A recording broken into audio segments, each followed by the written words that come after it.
Sir, America ने अचानक अपनी nuclear intercontinental ballistic missile Minuteman 3 का टेस्ट करके रूस और चीन के होश उड़ा दिए। रूस और चीन अपने हथियारों का दम दिखाने में जुटे हैं। रूस कई बार अपने परमाणु हथियारों की धमकी दे चुका है। ऐसे में अमेरिका ने भी परमाणु बम लॉन्च करने में माहिर मिनटमैन 3 मिसाइल चला दी और अपने दोनों दुश्मनों को दिखा दिया कि अमेरिका भी लड़ने के लिए बिल्कुल तैयार खड़ा है और जंग के मैदान में रूस और चीन को धूल चटा सकता है। अमेरिका के टेस्ट की अहम बात यह रही कि इसके लिए उसने अपनी 50 साल पुरानी मिनटमैन 3 मिसाइल को चुना, जो कैलिफोर्निया से लॉन्च होकर लगभग 6,759 किलोमीटर दूर प्रशांत महासागर में जाकर गिरी। अमेरिका ने बताया कि टेस्ट के दौरान मिनटमैन 3 ने 24,000 किलोमीटर प्रति घंटा की रफ्तार पकड़ ली। टेस्ट के जरिए अमेरिका ने दिखा दिया कि उसके परमाणु हथियारों ने भी अपनी धार नहीं खोई है। उसके हथियार इतने दमदार हैं कि वक्त के साथ उनकी ताकत कम नहीं हुई है, बल्कि अमेरिका की मिसाइलें चीन और रूस की तगड़ी से तगड़ी मिसाइलों को भी टक्कर दे सकती हैं। इस बीच फ्रांस में पेंशन सुधार कानून बनने के बाद लोगों का बवाल बढ़ता ही जा रहा है। वहां राजधानी पेरिस के पास ला डिफेंस में प्रदर्शनकारियों ने जमकर हंगामा किया और पेंशन सुधार कानून के खिलाफ अपनी नाराजगी जताई। ला डिफेंस में वो वहां के शेयर मार्केट से जुड़ी एक इमारत में ही घुस गए, जिसके बाद वहां ऐसा बवाल हुआ जिसके बारे में किसी ने सोचा नहीं होगा। उस इमारत के अंदर ही प्रदर्शनकारियों ने मशाल जलाकर जमकर नारेबाजी करनी शुरू कर दी, जिसके बाद वो इमारत किसी गैस चेंबर में तब्दील हो गई। वहां इकट्ठा हुए सैकड़ों लोगों ने काफी देर तक इमारत के अंदर हंगामा किया और पेंशन सुधार कानून को गलत बताया। इतना ही नहीं, उस इमारत में बवाल करने के बाद प्रदर्शनकारियों ने सड़क पर भी मोर्चा खोल दिया, जिसके बाद वहां सड़कों पर भी चारों तरफ प्रदर्शनकारियों का ही कब्जा हो गया। सैकड़ों प्रदर्शनकारियों ने कुछ दूसरी इमारतों के बाहर भी जमकर हंगामा किया। असल में वहां की सरकार ने पेंशन सुधार से जुड़ा एक कानून बनाया है, जिसके बाद वहां अब लोगों की रिटायरमेंट की उम्र 62 साल से बढ़कर 64 साल हो गई, जबकि पेंशन पाने के लिए अब 43 साल काम करना ही होगा। यही वजह है कि लोग इसको लेकर बवाल कर रहे हैं। इस कानून के बनने से पहले से ही वहां अलग अलग शहरों में प्रदर्शन जारी हैं। उधर अमेरिका के ओक्लाहोमा में आए भयंकर तूफान में 2 लोगों की मौत हो गई, जबकि कई लोग घायल हो गए, क्योंकि ये तूफान इतना खतरनाक था कि पेड़ जमीन से उखड़ गए, जबकि कई घरों की छत उड़ गई। यही नहीं, कई मकान मलबे में तब्दील हो गए। अमेरिका के ओक्लाहोमा में आए भीषण तूफान की वजह से उस इलाके की बिजली गुल हो गई। इधर न्यूज़ 18 की टीम उत्तर प्रदेश के प्रयागराज शहर में मौजूद अतीक अहमद के अड्डे पर पहुंची, जहां से वो अपने गुर्गों की मदद से काले कारोबार का साम्राज्य चलाता था। हालांकि अब प्रशासन ने अतीक के इस गुनाहों के अड्डे को ध्वस्त कर दिया और पुलिस सूत्रों का दावा है कि उमेश पाल हत्याकांड से पहले इसी इमारत में अतीक की पत्नी शाइस्ता परवीन ने गुड्डू मुस्लिम और असद समेत कई शूटरों के साथ एक मीटिंग की थी। पुलिस सूत्रों के मुताबिक इसी जगह उमेश पाल की हत्या की साजिश रची गई थी और पुलिस से बचने का प्लान भी यहीं तैयार हुआ था। किन लोगों की हत्या करनी है, किन लोगों का किडनैप करना है, किन लोगों से रंगदारी वसूल करनी है, ये सब इसी दफ्तर के अंदर होता था। अतीक की इस इमारत के अंदर बीएसपी के झंडे और वोटर लिस्ट भी मिली। हथियारों को छुपाने के लिए इमारत में खुफिया जगह बनाई गई थी।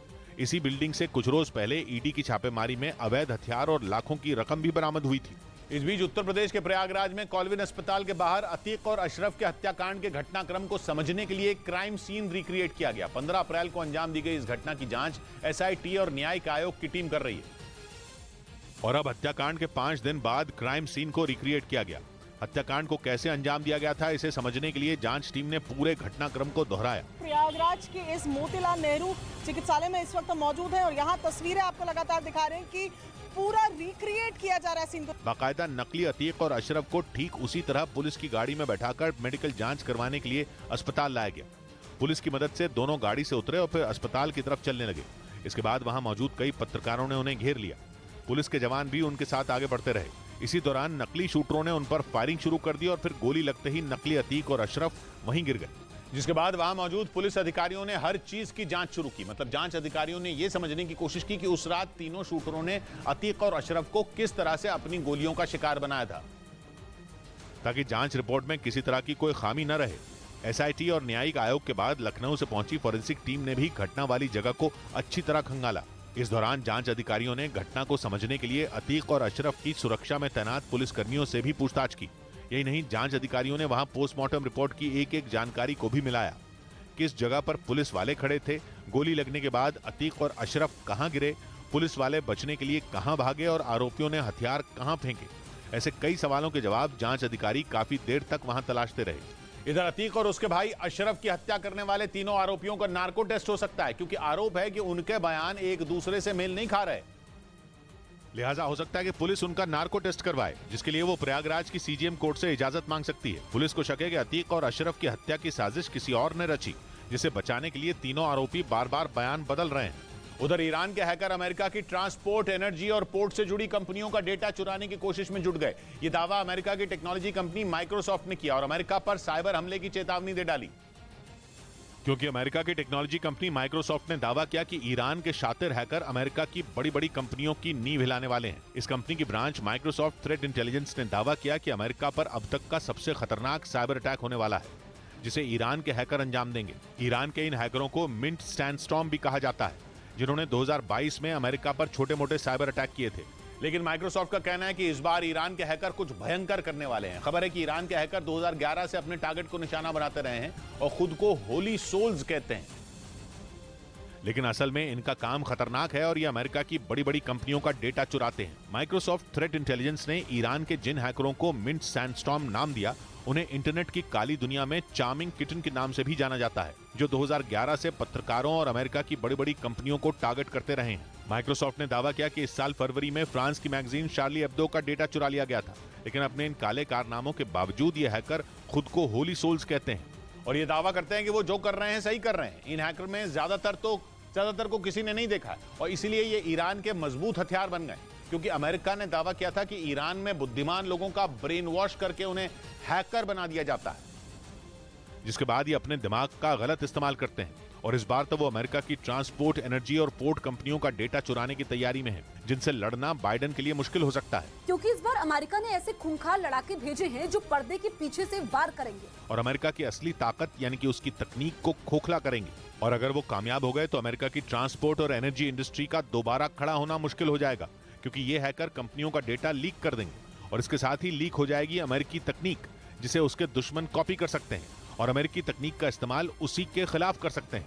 इस बीच हांगकांग के मीडिया ने दावा किया कि अमेरिका ने ईरान को हथियारों की मदद पहुंचाने वाली कई कंपनियों पर प्रतिबंध लगा दिए, जिन पर किसी न किसी तरह से ईरान को हथियार और ड्रोन सप्लाई करने के आरोप लगे। हांगकांग के मीडिया के मुताबिक ये कंपनियां ईरान को हथियार बनाने में उसकी मदद भी करती थी। बताया गया कि अमेरिका ने जिन कंपनियों पर प्रतिबंध लगाए उनमें चीन और हांगकांग की कंपनियां भी शामिल हैं। असल में बीते कुछ महीनों में अमेरिका और ईरान के बीच तनाव काफी बढ़ चुका है। ईरान पर लगातार आरोप लग रहे हैं कि वो यूक्रेन जंग में रूस के साथ खड़ा है, जबकि अमेरिका शुरुआत से ही यूक्रेन का साथ दे रहा है। अमेरिका कई बार पुतिन की मदद करने वाले देशों को चेतावनी भी दे चुका है। दावा है कि इसी कड़ी में उसने ईरान को सबक सिखाने के लिए उसके मददगारों पर ही प्रतिबंध लगाने शुरू कर दिए।